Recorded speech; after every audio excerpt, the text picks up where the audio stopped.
Yan. Atras Abante. Kung issue ay okay ba sa inyo, say Abante, and why kung hindi naman atras at bakit? First issue po, VP Sara as a presidentiable sa 2028. Atras, Abante. Una. Hindi, kayo lang. Kayo lang Atras. kasagot yan. Bakit po? Well, nakita ko, with all of the hearings that we had, ang dami talagang mga allegations na dapat sagutin ng Vice President Sara. Hindi siya makakatakas dun sa ganun eh. Sabi ko nga, magandang pagkakataon itong impeachment because if she is able to answer all the allegations na walang maaaring mapunta sa kanya, well and good, no? Pero sa akin, yung tinatawag natin, ako titirahin na naman ako ng Congress ng pulong dito. The thing is, sa ugali nakikita ko ni Vice President Sara, unpresidentiable siya. Hindi ba, can you imagine na bilang babae at Vice President, tinrete niya ang Pangulo. Napapatay niya, for example. Oh my God. And that is not a woman's talk. Number two, being the Vice President, nakikita naman natin na napakataas niyang opisyal at napaka-influential niya na opisyal. She is not a private citizen to say that. Yun ang sa akin, Okay. Meron ka bang rejoinder? Mukhang nagagalaiti ka. Hindi. Nakikinig ako kasi I really want to be open-minded. No? Pero malinaw naman sa kanila, I will not challenge the opinion of Kong Abante. However, ang gusto kong tanungin is about the impeachment. Yung fourth impeachment complaint, meron po bang dagdag o may pinagkaiba doon sa Yung first sa fourth three? impeachment. Actually, May bago po bang grounds? Dala ko nga itong Wow! impeachment complaint. Yung endorse nyo. Nakalagay lahat yung tinatawag nating Betrayal of public culpable trust. violation of the Culpable violation of the Constitution, betrayal of Regres public Piato. trust, including the Bribery. corrupt and corruption, Corrupt and corruption. Ay, bakit inulit-ulit na other naman? high crimes. The thing is, mayroong similarity doon sa unang complaint na binigay. How does this help Ang the kaibahan lang, yung testimony ni Ramil Madriaga. Yun ang bago Yun, dyan. sa akin, yun ang smoking gun eh. So, evidentiary ang dagdag niyo. If Ramil will not change his tune, When you summon him. kung talagang magiging honest siya ron sa kanyang affidavit, no? Ba't hindi yun? Kasi yung aming pinag-usapan sa Quadcom, Marichu, na siya ang nag-create nung organization na isip eh. Inday Sara is my president. Correct. Siya yun eh. Isip At Pilipinas. sinabi niya sa kanyang affidavit na yung nag-funding doon, galing sa Pogo. Galing sa drugs. Pinag-usapan namin yun sa Quadcom. Oo, yan. So yung mga na-take up sa Quadcom, pwedeng isama o naisama dyan sa fourth impeachment complaint.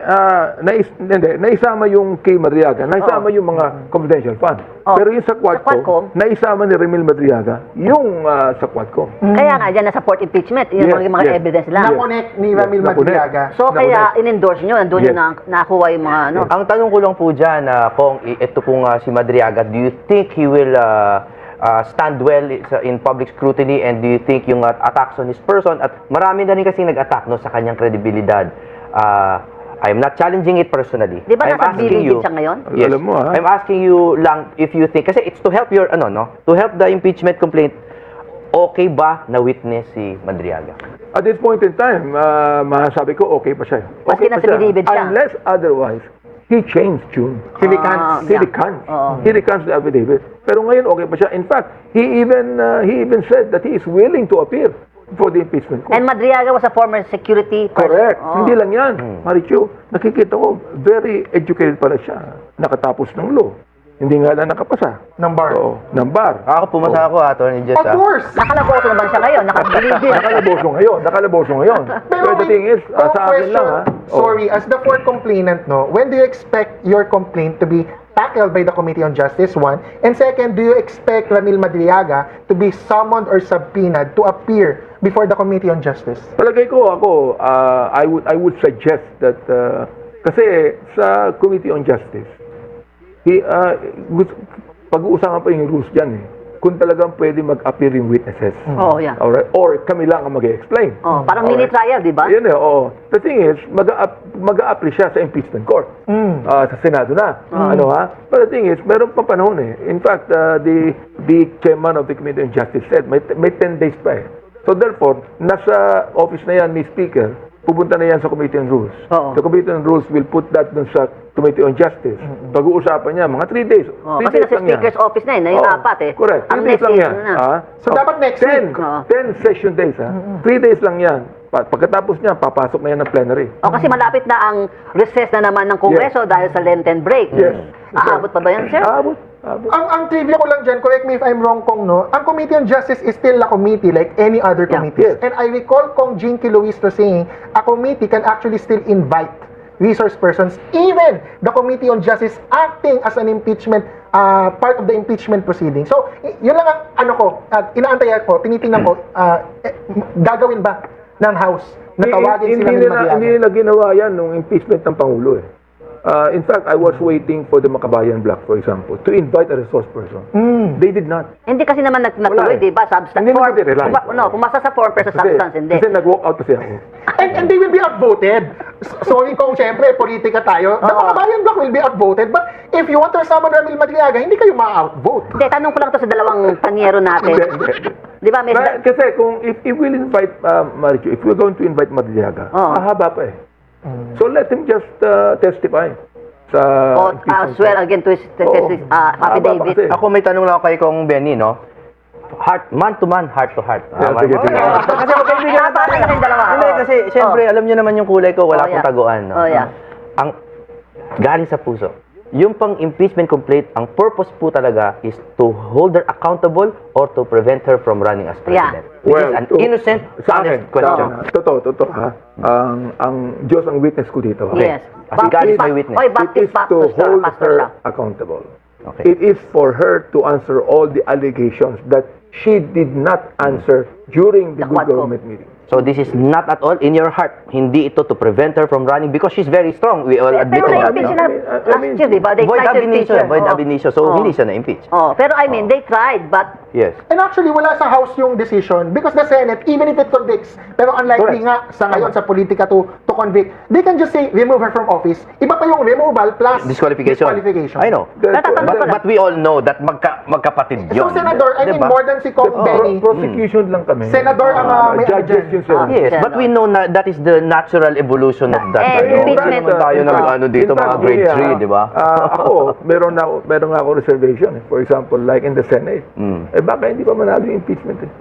Yes, but Baka hindi pa manalo. ako lang po, I kasi nga, had to diba? ask, no? Oh, yeah. That what is in your heart, no? hindi, kaya nga, di ba, impeachment is a political process. Yes, So, part yes. and parcel But na there's naman yan. also a legal aspect to it because it's governed Yan, by the Constitution. tatanong ko kay legal aspect na sabi nyo, Oo. panyero kayong dalawa.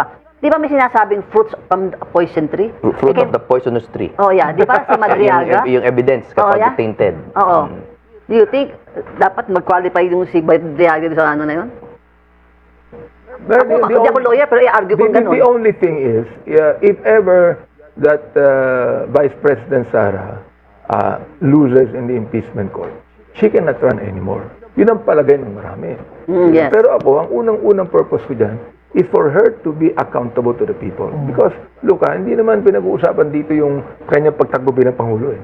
Ang pinag-uusapan namin dito is the 2026 as Vice President. It's not the 2028 running for the President. But Kong Benny, if it's just to hold her accountable, why not the plunder cases which are pending right now in the Ombudsman? That still holds her accountable and has nothing to do with removal from office. I'm all for that also. Oh, So why not just that, di ba? Magtatanong Well, muna ako kay Congressman Abante. Mas maganda to eh. Oh, sige, okay. Congressman Abante, ang pakipag-alyansa ni Senator Bam Aquino, di ba naging nag-issue siya ng statement kay BBM Aquino, ay naroon ng alliance. Atras Abante ba to kay Bam Aquino? Is that Atras Abante? Yung ano, Pag-alliance Ni Bam Aquino. Sa akin, Abante yan. Abante. Oo. Bakit, sir? Kailangan niya eh. Naging piglawan na naman yan. Another piglawan.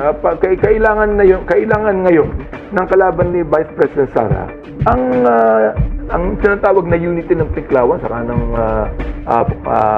mga Marcos Loyals. Kailangan nila yan. Oh, so Kailangan parang nila. To defeat finally. But what about all the things they said against BBM nung nakaraang eleksyon? They were so... Alam mo, palagi naman ganun, Jimmy. Alam mo naman eh.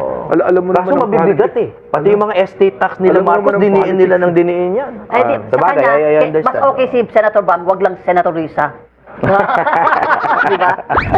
And by the way, I have to clarify, kasi ako hindi ko pa yan monitor in my own monitoring. Medyo duda ako dun sa specific statement na Senator Bam said alliance with PBBM. Hindi ako sure na mayroong ganun talagang statement. O kung ano yung nuances. Kung ano baka yung in general. Like ako, ang sinasabi ko, the united opposition, Lenny, Risa, or Bam can field a candidate. We will field a candidate.